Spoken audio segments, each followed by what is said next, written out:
Prenez vos portables, filmez ce que vous voyez dans ces salles et dites aux Français que la reconquête en Europe, ça se passe ici et maintenant. À vous!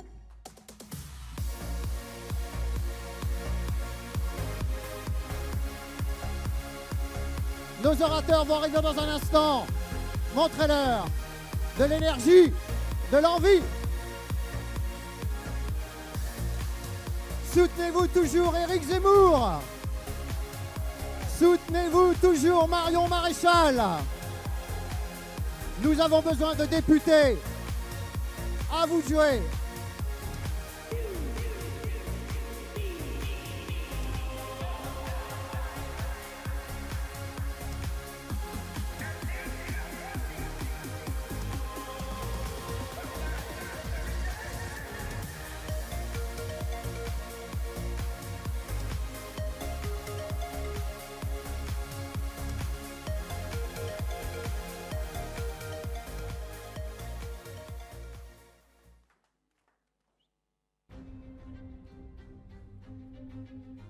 Mesdames et messieurs, ils sont nos orateurs aujourd'hui, ils accompagnent Éric Zemmour, ils sont tous candidats sur la liste conduite par Madame Marion Maréchal. Je vous remercie d'accueillir Madame Sophie Grech, Madame Agnès Marion, Monsieur Stanislas Rigaud et Monsieur Jean Messia.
Mesdames et messieurs, nos candidats pour l'élection européenne.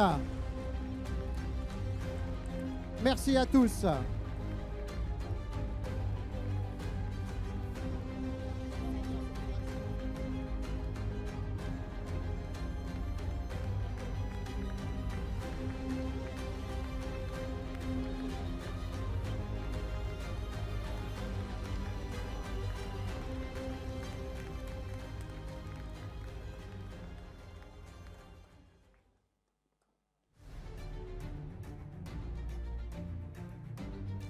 Elle nous vient de Marseille, c'est notre 9e de liste. Merci d'accueillir Madame Sophie Grech.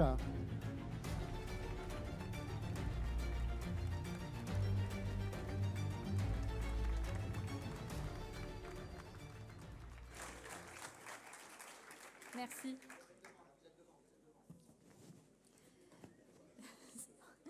Chers élus, militants et sympathisants de la Reconquête, bonjour à tous.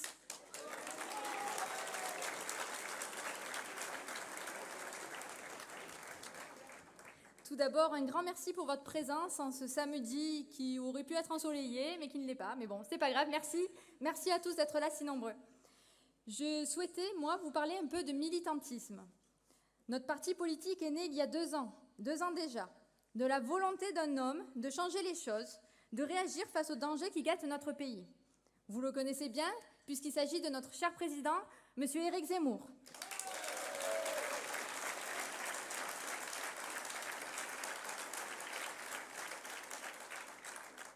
Oui, il aurait pu poursuivre sa carrière tranquillement, émissions de télé, conférences, dédicaces, mais non. Il n'est pas resté passif devant la situation. Et après avoir alerté pendant des années les Français sur la situation dramatique du pays, il a décidé de se lancer dans la bataille. Reconquête était née. Elle était née de la volonté d'un homme, mais aussi d'une femme brillante, Sarah. entouré d'une équipe... Vous pouvez l'applaudir. Entouré d'une équipe dynamique et engagée. Ce fut un déclic pour beaucoup d'entre vous, et pour moi également. Le parti s'est ensuite développé dans la frénésie de la campagne des présidentielles, et cela, c'est grâce à vous. Vous n'avez pas douté, ancien RN, ancien LR, personne qui s'était jamais engagé en politique. Vous avez pris le train en route et vous avez permis la poursuite de cette aventure, car l'amour de la France est le socle commun qui nous unit. Rapidement, Reconquête est devenu le premier parti de France, avec 130 000 adhérents, du jamais vu à l'époque.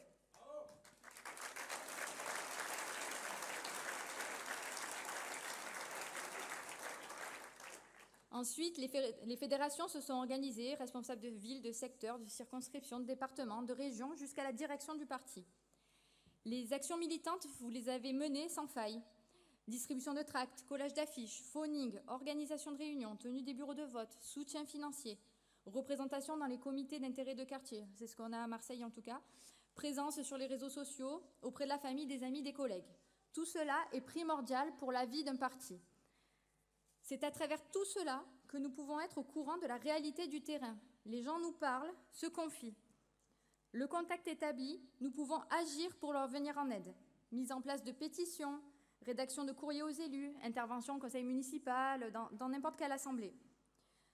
C'est comme cela, en étant à l'écoute, au plus près de leurs préoccupations, que les citoyens voient notre sérieux et que nous ne sommes pas des élus totalement déconnectés du réel, comme il y en a tant malheureusement. Nous avons la connaissance de la réalité du terrain. Et les gens renouent ainsi avec la politique et vont voter. Pour nous, c'est mieux. Sachez que de l'habitant à la tête du parti, en 2 ans, nous avons mis en place tout un réseau organisé qui permet de faire remonter l'information et d'agir en connaissance de cause. Et comme vous, je fais partie de ces gens-là. Pour ceux qui ne me connaissent pas, j'ai débuté au Front National en militant dans un groupe dans les 11e et 12e arrondissements à Marseille. Puis, ayant fait mes preuves, on m'a confié la responsabilité d'un secteur, celui des 15e et 16e arrondissements, dans les quartiers nord. Bon, c'est pas le plus simple, mais bon, c'était bien sympa. Donc je vous avoue que nous étions peu nombreux. Souvent on était 2, mais bon, ça suffisait quoi. On était quand même assez téméraires, peut-être un peu fous aussi, d'aller dans certains endroits, mais bon. Donc des anecdotes cocasses, j'en ai pas mal. Il m'est arrivé de tomber nez à nez avec des guetteurs dans les cités, où les trafiquants de drogue font la loi. On m'a dit, allez-y si vous voulez, mais bon, de toute façon, on va vous fouiller. J'ai dit, on peut aller quand même. Allez-y. Le guetteur me dit, allez-y. De toute façon, là-bas, ils vont vous fouiller. Moi, je m'en fous, hein. Le problème, c'est que je suis dans la police. Donc avec une carte police dans le sac à main. Donc j'avais pas envie qu'ils croient que j'étais en infiltration pour aller espionner le réseau, alors qu'en fait je voulais juste mettre mes tracts. Bon, de toute façon dans ces cités-là, on faisait 6 voix, c'était peut-être pas la peine d'aller non plus pour mettre des tracts. Donc mais bon, il fallait le faire, je l'ai fait. Une fois aussi, oui, règlement de compte en pleine journée dans la rue parallèle à celle où j'étais en train de boiter avec mes militants. Et je me suis aussi retrouvée un jour de fort Mistral dans une cité avec un sac en toile dans lequel j'avais mes tracts, donc des tracts qui étaient en mode carte vitale, ils étaient tout verts et jaunes. Et là, coup de vent, sac en toile qui s'envole, tous les tracts qui s'envolent dans la cité, les jeunes qui commencent en scooter qui commencent à ramasser, regarder, et là, bon, il fallait vite se carapater. Voilà. Voilà, c'est pour vous dire que le boitage, il faut le faire, mais il faut bien s'équiper et adapter l'action militante en fonction du terrain. Voilà. Donc quelques souvenirs, j'avais envie de vous en parler. C'était marrant. Mais voilà, ce qui est plus malheureux, c'est que dans les quartiers nord de Marseille, c'est là où nous faisons les meilleurs scores. Ce sont des quartiers où la partition est bien réelle. Je ne sais pas si vous connaissez, mais d'un côté, on a les cités islamisées, grands remplacés, et les noyaux villageois entourés de ces cités. Et les gens votent pour nous parce qu'ils voient et ils subissent. Et ils souffrent de là où ils vivent parce qu'ils sont pris en otage par cette population. Voilà. Donc, pour poursuivre, cet engagement m'a permis d'être élue en 2015 au conseil régional PACA, aux côtés de notre magnifique tête de liste Marion Maréchal.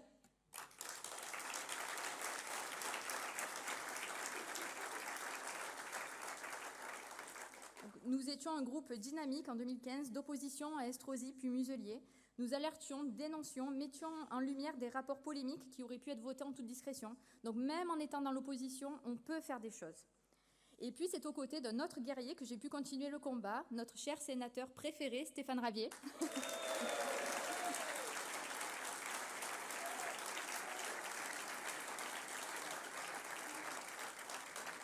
Il dit qu'il est préféré parce qu'il est le seul. Mais non, c'est pas parce qu'il est le seul, c'est parce que il est très bien, Stéphane. Et donc, je siège avec lui au conseil municipal de Marseille. Stéphane, pour le coup, c'est un modèle de militant acharné. Depuis l'âge de 16-17 ans, il milite. Et là, en étant sénateur, il continue de tracter, boiter, coller des affiches. Je tourne ma feuille. Donc même en étant parlementaire, il continue. Il se rend en pleine nuit suite à l'appel de riverains sur le terrain pour empêcher l'installation de campements de Rome. Donc ça, c'est pas mal aussi. Il n'y en a pas beaucoup comme ça. Et aujourd'hui, c'est sur la liste européenne de reconquête que je figure pour porter notre voix et notre engagement au cœur de l'Europe. Quel plus beau défi que d'amener au Parlement européen des élus de terrain qui voient chaque jour le délitement de notre société, son ensauvagement, la haine des uns et la souffrance des autres. La vie militante est faite de sacrifices. Certains y ont perdu des amitiés, d'autres un emploi. Mais ne lâchez rien, car vous faites votre devoir et vous avez raison. Nous avons raison. Notre parti n'a que 2 ans. Ne désespérez pas. La politique est dure, mais nous devons continuer la bataille. Ne jamais abandonner. Nous le devons pour nos ancêtres, pour ceux qui ont fait la France, et nous le devons pour nos enfants. Alors mes amis, nous sommes dans la dernière ligne droite. Il nous reste 1 semaine pour convaincre. 1 semaine pour amener le maximum d'élus au Parlement européen. 1 semaine pour changer le destin de l'Europe. Vive notre civilisation et vive la France. Merci.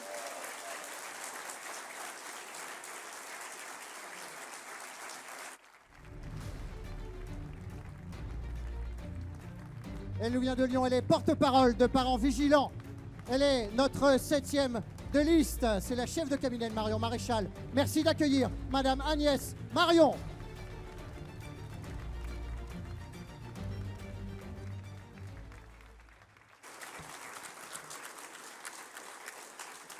Chers amis, quelle joie de vous retrouver ici et d'accueillir notre président dans cette région que j'aime, où j'habite et où j'ai commencé mon engagement politique, où j'ai même été conseillère régionale.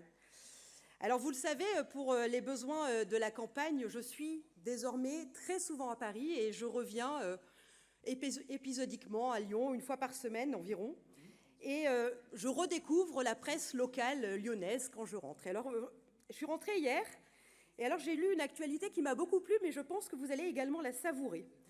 Dans l'actualité lyonnaise, j'ai lu que Grégory Doucet, le maire de Lyon, va aménager pour la première fois et de manière définitive un carrefour piéton arc-en-ciel LGBT alors là, c'est que c'est vraiment savoureux, dans le quartier de la Guillotière.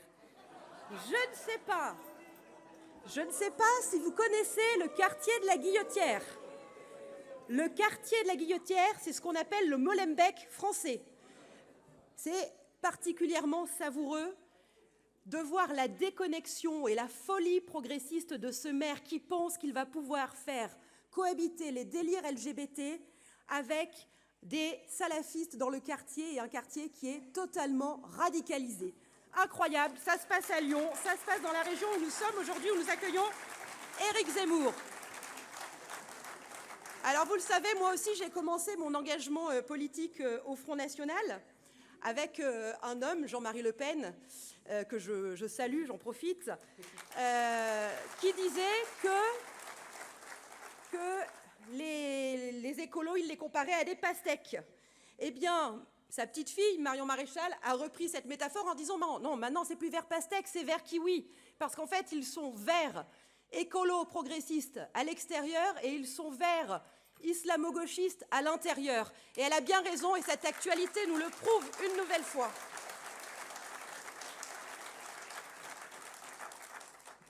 Mais malheureusement, est-ce que vous pensez que j'ai le sinistre privilège de vivre dans une ville voilà, où on croise la radicalité islamiste et la folie LGBT et progressiste des Verts? Non, pas du tout.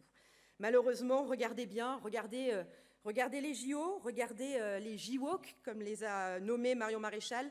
C'est un aperçu de la post-France qu'il nous prépare, en fait. Vous avez vu les affiches qui ont consciencieusement gommé la croix au sommet des Invalides. Vous avez vu la flamme portée à Marseille par Youl. Vous avez vu les drag queens qui étaient porteuses de flammes. Vous avez vu que dans le village olympique, on sert, au lieu de servir, je ne sais pas moi, des plats de la gastronomie française, on n'en manque pas a priori. On sert au village olympique des bœufs bourguignons vegan. On a eu Aya Nakamura pour nous représenter, pour représenter l'élégance française. Et puis pour le reste de la France, finalement, c'est la répartition des migrants dans les campagnes. En fait, c'est ça le projet de Post-France que nous préparent nos gouvernants.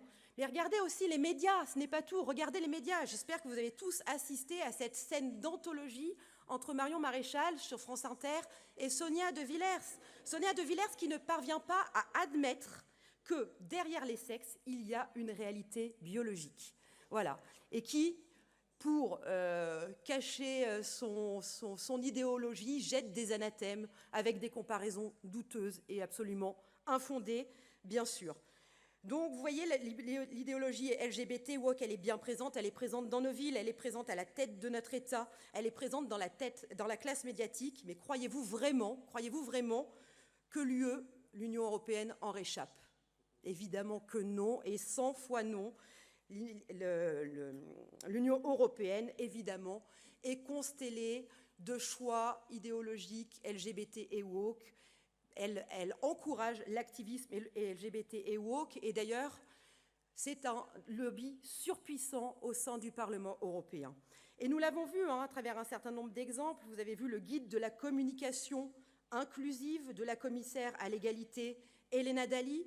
Vous avez vu la campagne de la Commission, où vous voyez une femme au visage à moitié voilé, à moitié découvert, avec ce slogan hallucinant, la liberté est dans le hijab. La liberté est dans le hijab. Moi, ma liberté n'est pas dans le hijab, je vous le dis très clairement, et la liberté de mes filles n'est évidemment pas dans le hijab.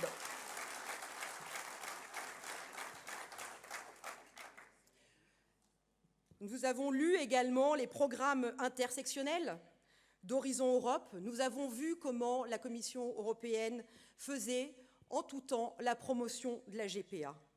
Eh bien, moi, je suis venue ici pour vous dire que la Commission nous trouvera sur son chemin lorsque nous serons élus au Parlement européen pour protéger nos enfants de la propagande woke et de l'activisme LGBT.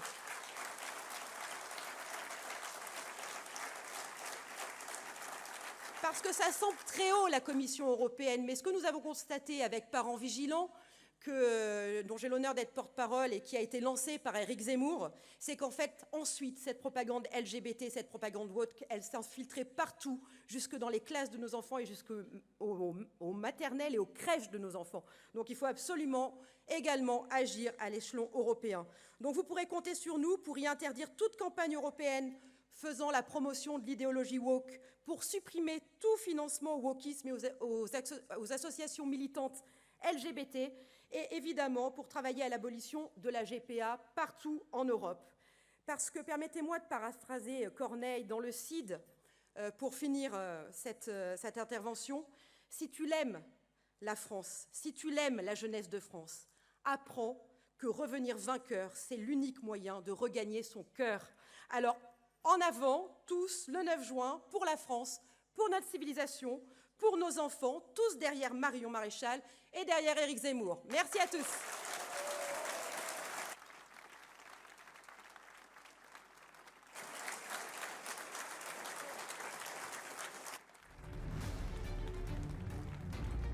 Il a fondé le premier mouvement jeune de France avec Génération Z. Il est le numéro 6 de notre liste. Merci d'accueillir Monsieur Stanislas Rigaud.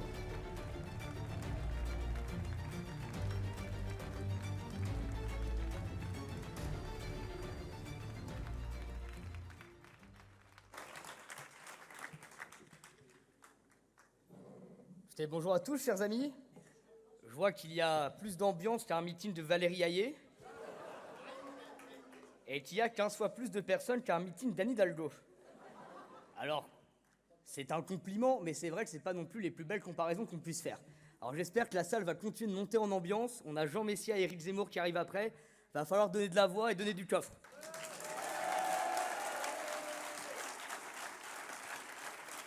Évidemment, pour commencer, chers amis, quelques remerciements évidemment à la Fédération de la Drôme qui nous accueille, à Serge qui fait un travail formidable avec toutes ses équipes, à tous les candidats qui sont ici parmi nous. Je vois qu'il y a Evelyne qui est devant, je vois qu'il y a évidemment Sophie, Agnès, je ne me présente plus, qu'il y a Xavier, j'en oublie certains et sûrement, mais en tout cas merci parce qu'on a une setlist qui est formidable, qui fait un travail monstrueux, notamment ici dans la région Auvergne-Rhône-Alpes, mais aussi dans la Drôme. On peut les applaudir bien fort pour leur travail.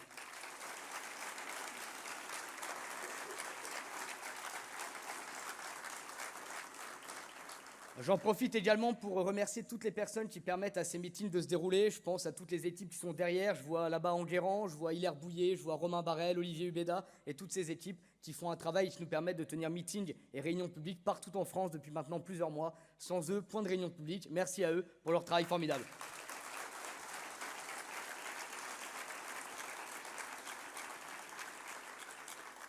Et puis, puisqu'il faut être un petit peu chauvin, je veux remercier les militants de Génération Zemmour qui sont ici. Il y a évidemment des responsables. Il y a Aurélien qui était responsable de la région il y a encore peu de temps. Je pense qu'on peut les applaudir. C'est le plus grand mouvement jeune de France. Et il montre que la jeunesse française...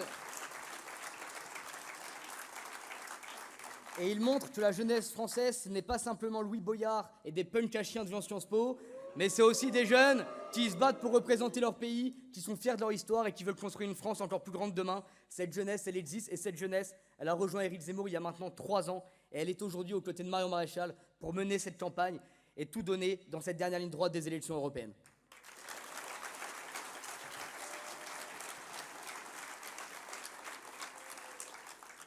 Aujourd'hui, je voulais vous parler de 2 choses. La première, évidemment, c'est de notre liste, puisque c'est un scrutin de liste, les élections européennes. C'est un scrutin à la proportionnelle et pour lequel nous allons désigner non pas un candidat, mais 81 personnes. Vous l'avez vu à l'instant, je crois que les arguments tombent presque à l'eau, puisqu'Agnès et Sophie ont fait le travail de façon merveilleuse, mais on a des gens de talent sur cette liste. On a, vous le savez, l'ancien numéro 2 des Républicains, Guillaume Pelletier. Nous avons Nicolas Bay, ancien numéro 2 du Rassemblement national. Nous avons en numéro 3 Sarah Knafo, que vous avez découvert il y a quelques semaines. Sarah que certains connaissent depuis plusieurs années maintenant dans l'ombre et qui était content de voir qu'elle était aussi forte dans le travail derrière-boutique que pour mettre des raclés à Benjamin Duhamel. Ce qui est quand même fort plaisant. Je pense que ça faisait longtemps que beaucoup attendaient qu'on lui rappelle que son parcours sur BFM n'était peut-être pas étranger aux 27 membres de sa famille qui sont dans le journalisme français depuis maintenant 50 ans.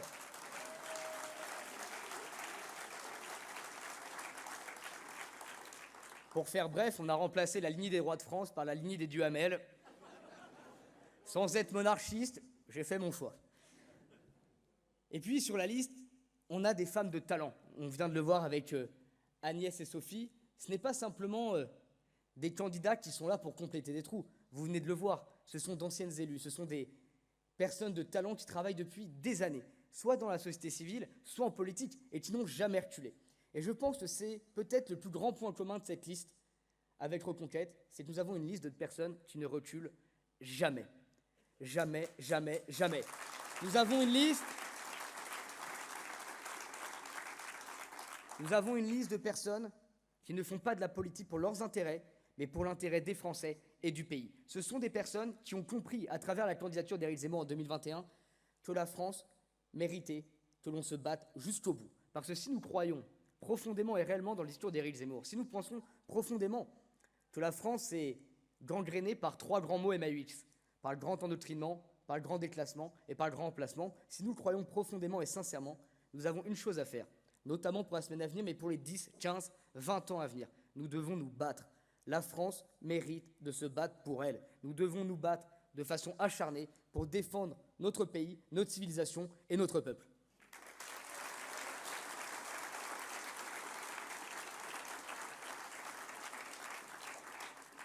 Et nous avons aussi sur notre liste, et il est au premier rang et je le vois, un certain Jean Messia.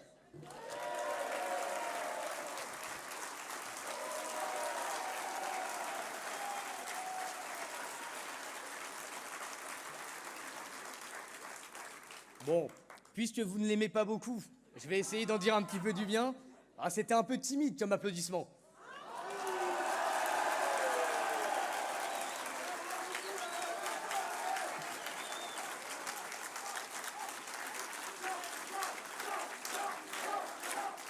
Allez!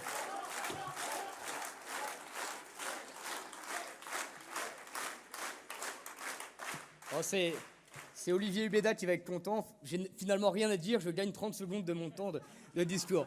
Mais en tout cas, nous espérons tous avoir des Jean Messia au Parlement européen avec Sarah Knafo, Philippe Vardon, Damien Rieu, tous nos élus, pour mettre une bonne dérouillée aux islamo-gauchistes de Rima Hassan et à von der Leyen qui nous pourrit la vie depuis maintenant trop d'années. Parce que c'est aussi ça. C'est aussi ça qui va se jouer le 9 juin prochain. C'est de savoir qui seront les élus courageux pour faire face aux islamo-gauchistes et aux représentants de la Macronie à Bruxelles. Nous avons ces élus courageux. Et surtout, nous avons une tête de liste, Marion Maréchal, avec un président de parti, Éric Zemmour, qui n'ont plus besoin de prouver leur valeur, qui n'ont plus besoin de prouver leur courage. Je pense que partout dans le pays, on peut trouver des personnes qui n'apprécient pas toutes leurs idées, qui ne sont pas d'accord avec telle ou telle thématique. Mais il y a bien une chose que l'on ne pourra jamais reprocher, ni à Éric, ni à Marion, c'est de manquer de courage.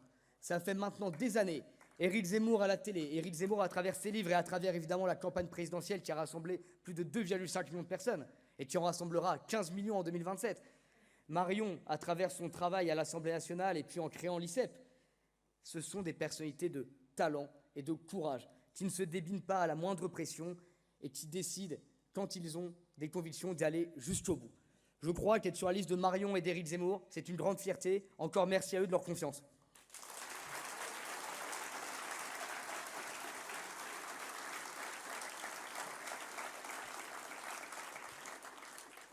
Et pour conclure sur cette liste, évidemment, il y a tant de personnes à citer que je pourrais y passer des heures et décrire toutes ces personnalités de talent qui sont avec nous. Mais évidemment, je voudrais avoir un mot pour Evelyne aujourd'hui, Evelyne Reber, qui est ici, dont chacun ici connaît la tragique histoire et qui est sur notre liste également. Et c'était mon deuxième point du discours. C'est que nous l'avons vu à travers ces 3 dernières années, et puis maintenant depuis 15 ans, les drames se sont accumulés, se sont empirés dans ce pays. Et quand il y a, à quelques kilomètres d'ici, Crépol, il y a un parti qui se lève pour dénoncer la guerre de civilisation sur notre sol. La guerre ethnique qui est en train de se mettre en place, le grand remplacement et l'ensauvagement de ces sociétés, c'est Reconquête. Et quand d'autres partis, comme le Rassemblement national ou les Républicains, par électoralisme et par peur de critiques médiatiques, par stratégie de dédiabolisation, décident de ne pas se rendre aux hommages pour Thomas, pour Lola, pardon de le dire, mais c'est une honte absolue. Et avec Reconquête, avec Marion Maréchal et Éric Zemmour, nous serons toujours du côté des victimes, nous serons toujours du côté des Français attaqués par cette immigration de masse. Parce que l'enjeu de ces Européennes, c'est de défendre notre civilisation, ici en France, ici dans la Drôme, pour que Paris reste Paris, pour que Berlin puisse rester Berlin, pour que Rome puisse rester Rome, et que l'Europe puisse rester la France. Une Europe grande, une Europe qui rayonne de nouveau à travers le monde et qui inspire pour des siècles cette planète qui s'est inspirée de nous pendant des années. Alors, chers amis, il nous reste une semaine pour faire la différence et créer la surprise, une semaine où nous devons donner chacun d'entre nous un peu de notre temps pour aller tracter, pour aller coller, pour envoyer des textos, pour aller dire aux gens, il y a une liste qui vous défendra efficacement à Bruxelles. Cette liste, c'est celle de Reconquête. Alors, chers amis, encore merci d'être à nos côtés. Sans vous, rien de possible. Je vous souhaite à tous une dernière ligne droite de folie, pour que nous puissions, le 9 juin prochain, envoyer le plus d'élus et faire la différence et vous représenter pour les 5 prochaines années.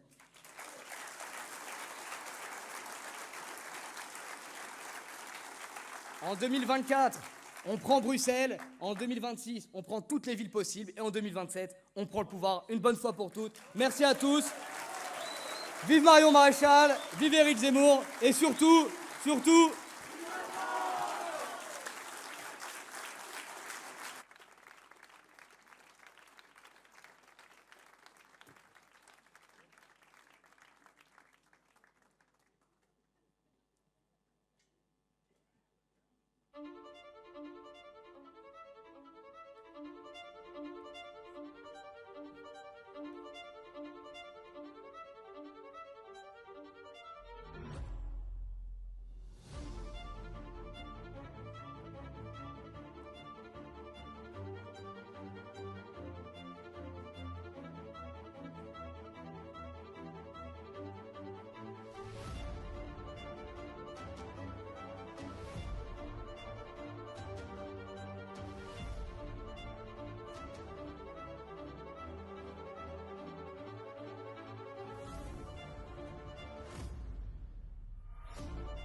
Il est docteur en sciences économiques, haut fonctionnaire, président de l'Institut Vive Français. C'est notre numéro 8 sur la liste. Merci d'accueillir Monsieur Jean Messia.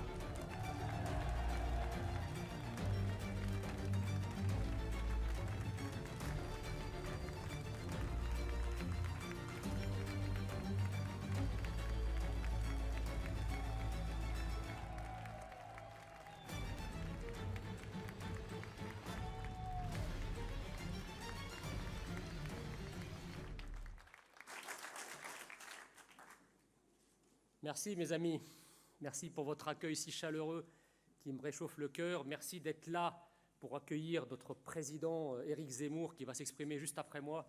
Merci d'être là pour tous les candidats présents aujourd'hui dont le parcours, la trajectoire a été rappelé par mes camarades avant moi. J'allais vous dire, commencer mon discours en vous disant « je suis de retour ». Donc, si vous voulez que j'aille dire quelques mots que vous aimez à Bruxelles, à ma manière, ben, il faut au moins 8 ou 9%.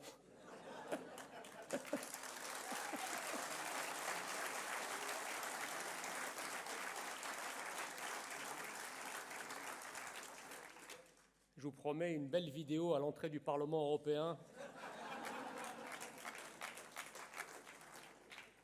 avec un gros cigare, un petit sourire narquois, et j'adresserai tous mes vœux de bon rétablissement à l'Arcom et à Monsieur Mestre.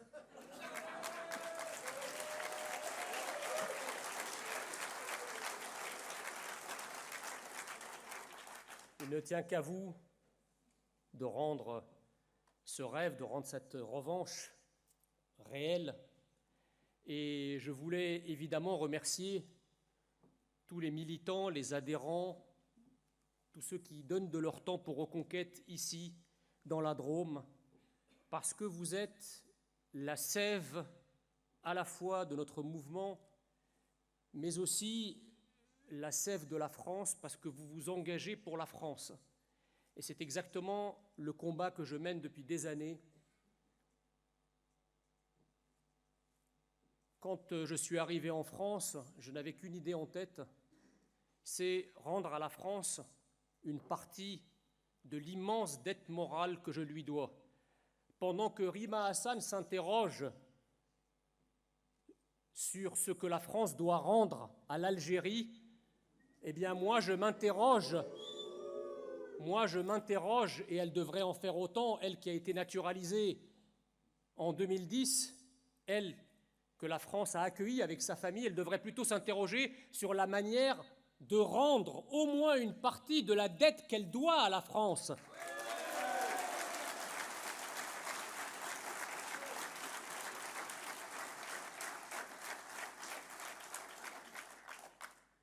Et dans cette élection européenne, il y a deux camps, et à l'intérieur des camps, les deux camps que je vais vous décrire dans un instant, il y a évidemment des différences, notamment dans le camp de ce que j'appelle les gauchos progressistes, c'est-à-dire à la fois le macronisme et la gauche et l'extrême gauche. En réalité, il n'y a aucune différence de nature entre Emmanuel Macron et la France insoumise et l'extrême gauche de manière générale. Il y a juste une différence de degré.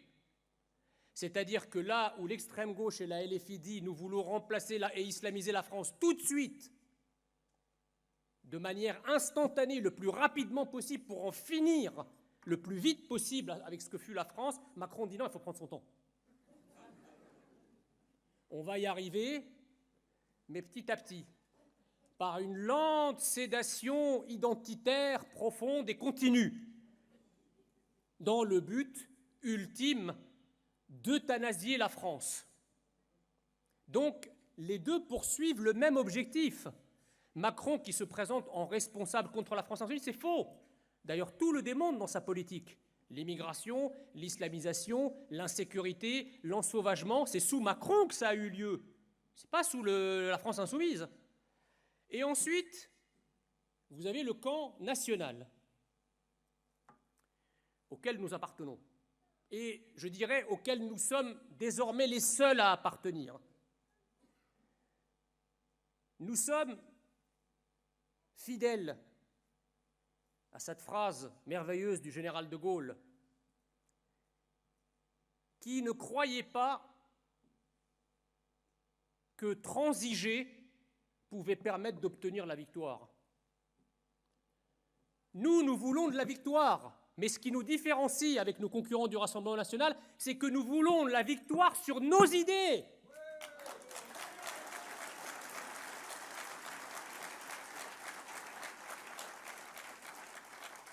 Alors ils nous disent, c'est de la stratégie. En fait, ils font une taquilla. Ils parlent comme le système pour qu'une fois qu'ils arrivent au pouvoir, ils vont faire une politique exactement opposée. Mais bon sang de bonsoir, quand on n'a pas le courage de dire au système ce que l'on pense, comment peut-on imaginer qu'on fera ce que l'on pense ?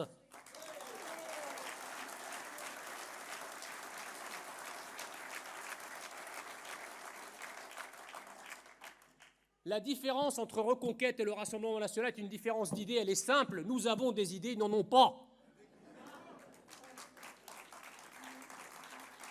La colonne vertébrale idéologique, celle qui a été construite depuis des années par Éric Zemmour, à travers ses analyses, à travers ses livres, à travers ses éditoriaux, c'est le socle idéologique du camp national aujourd'hui. Nous sommes la colonne vertébrale idéologique de conviction du camp national. Nous sommes les penseurs nationaux, les penseurs de la France. Et en cela, c'est vrai, nous sommes authentiques et une victoire acquise sur la vérité et l'authenticité est nécessairement une victoire plus longue, mais la gloire de cette victoire n'est à nul autre pareil.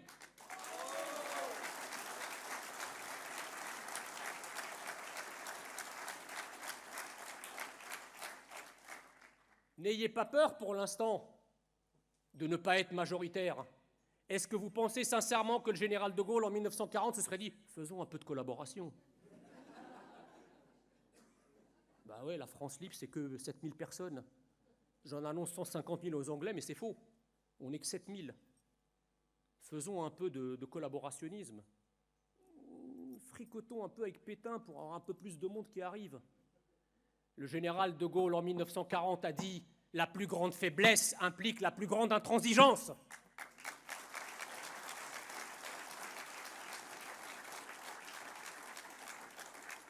Parce que nous ne transigeons pas avec la vérité, nous ne transigeons pas avec la France.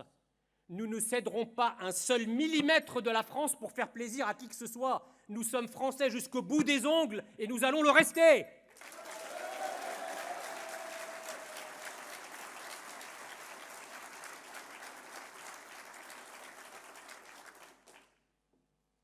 Je suis arrivé en France en 1978. Je ne reconnais plus le pays qui m'a accueilli. J'éprouve ça, si vous voulez, j'éprouve ma douleur identitaire et mon malaise identitaire est d'autant plus amplifié qu'il pourrait s'apparenter à ce que l'on appelle la douleur du membre fantôme. Vous savez, de ces gens qui ont été amputés d'un membre et qui continuent à ressentir la douleur au bout de ce membre alors que ce membre a été coupé. C'est ça que je ressens. Je sens, à travers la dénaturation de la France, la défiguration de la France, c'est comme si j'avais été amputé d'un morceau de moi-même. Mais la bonne nouvelle, c'est que nous sommes les spécialistes, les chirurgiens, les médecins, les soigneurs de la France. Ils ne veulent pas de nous parce que eux, rappelez-vous, ils veulent maintenir la France sous sédation euthanasique. Ils veulent s'en débarrasser. Nous sommes le corps médical français qui allons arracher toutes les tuyauteries de sédation, une par une. L'immigrationnisme, l'européisme, l'islamisation, le grand remplacement. Nous allons arracher tout ça pour qu'enfin le grand corps national français se lève.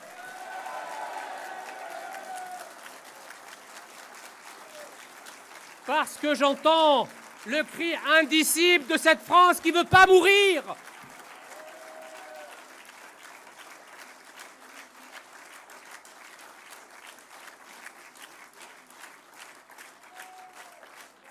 Oui, la France existe. Oui, la France existe. Oui, l'Europe existe. Oui, la civilisation française existe. D'ailleurs, si la France et la civilisation française et la civilisation européenne n'existaient pas, je me suis assimilé à quoi?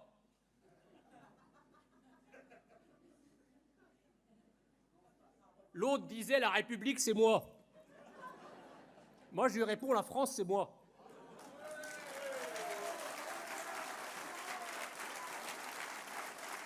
Ben oui. Je n'étais pas français. La France a fait de moi ce que je suis devenu, c'est-à-dire un Français. Donc ça veut bien dire qu'il y a une identité nationale française, il y a une langue française, et cette identité nationale et cette langue sont portées par un peuple, le peuple de souche, de leur en déplaise, parce qu'une identité, ce n'est pas un truc gazeux qui se tient en l'air sans être vernaculaire, sans être enraciné. Donc moi, je me suis assimilé, aggloméré à cela. Alors bon, j'ai toujours l'air d'un sudiste, parce que les civilisations ont des limites, hein. Faut pas déconner non plus. Mais je n'ai jamais subi la moindre discrimination parce que, et c'est ça que nous voulons, nous ne sommes pas, contrairement à ce qu'ils disent, nous ne combattons pas l'islam. Nous ne combattons même pas les musulmans. Nous combattons l'islamisation de la France.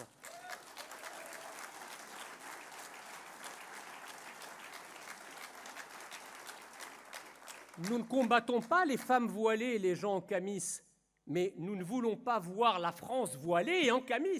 C'est pas pareil.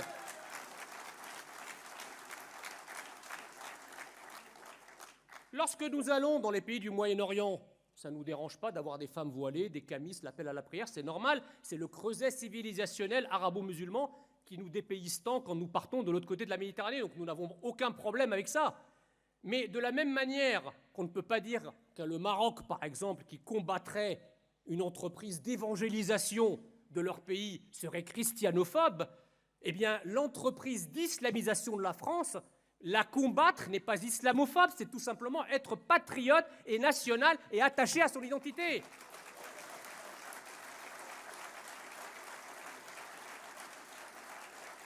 L'enjeu européen, mes chers amis, pour le 9 juin prochain est capital dans cette entreprise. Parce qu'en fait, nos élites, dont la veine jugulaire depuis 40 ans tient en un mot, la haine de la France. Prenez une à une les politiques publiques, même les plus éloignées, l'agriculture, l'écologie, la santé, c'est la haine de la France qui gouverne la France. Et pour être certain que plus jamais aucun scrutin national ne vienne remettre en cause cette clé de voûte haineuse de la patrie, ils ont construit au niveau supranational un nouveau verrou pour faire en sorte que même si ça change au niveau national, on soit toujours tenu par le niveau européen à travers tout un tas de traités foireux qui nous empêchent d'exercer ce que n'importe quel pays exerce, c'est-à-dire sa souveraineté nationale. Et donc nous voulons, puisqu'on nous dit que maintenant plus rien n'est possible sans l'Europe, vous voulez contrôler l'immigration, c'est pas possible, c'est l'Europe. Vous voulez arrêter l'islamisation, c'est pas possible, c'est l'Europe. Vous voulez aider nos agriculteurs, c'est pas possible, c'est l'Europe. Vous voulez favoriser nos entreprises, c'est pas possible, c'est l'Europe. Eh bien, allons à l'Europe et ramenons la France.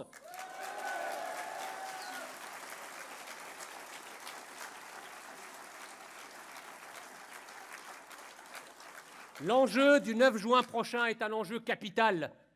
Il s'agit de faire triompher la seule idée de la France. Je veux qu'on arrête de dire c'est quoi être français. Le fait de se poser la question prouve déjà que nous ne le sommes plus. Et donc il faut absolument motiver les troupes, motiver vos amis, vos voisins, faire feu de tout bois pour que nous obtenions le score maximum, parce que c'est à cette condition que vous aurez des défenseurs de la France qui ne sont prêts à transiger sur rien dès lors que la France est menacée.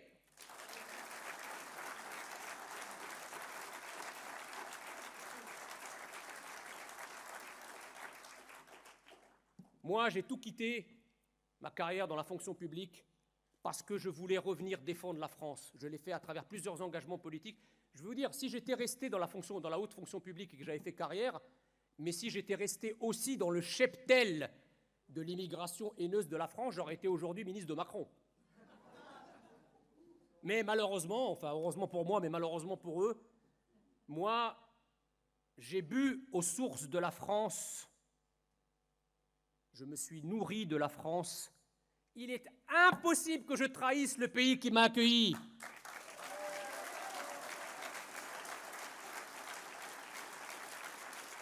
Je me battrai avec vous, à vos côtés, aux côtés de Marion Maréchal, notre tête de liste, aux côtés de notre président Éric Zemmour et de tous mes camarades qui sont sur la liste.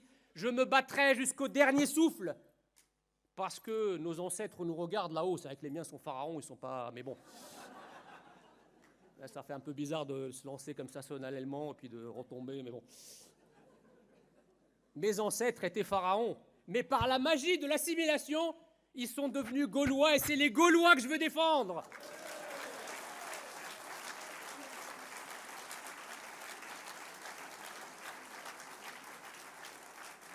Toutes les résistances passées, présentes et futures, toutes les résistances passées, présentes et futures ont été minoritaires au départ. Ce sont les minorités qui font l'histoire. Pourquoi ? Parce que les minorités sont au départ convaincues qu'elles tiennent la vérité. Et la vérité, mes chers amis, a des ailes. Jamais rien ni personne ne peut empêcher son envol. Et donc nous volerons, j'en suis certain, de victoire en victoire, parce que nous incarnons la France, nous défendons la France. Nous ne sommes pas prêts à céder un pouce de terrain à tous les oukases médiatiques, à tous les commandements politiques qui nous disent « mais vous allez trop loin, vous êtes des radicaux ». Nous ne serons jamais assez radicaux pour défendre ce que nous sommes.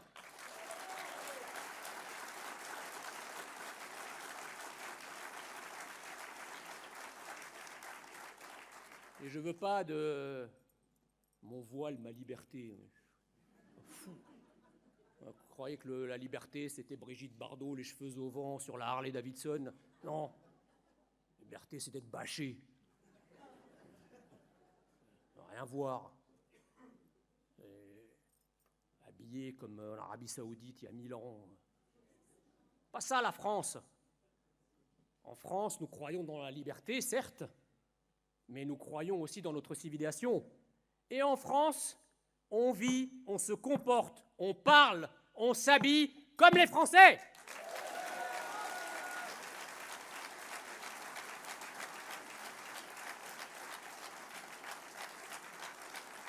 Je vous en supplie, donnez-moi l'honneur et le privilège d'aller leur dire ça là-bas.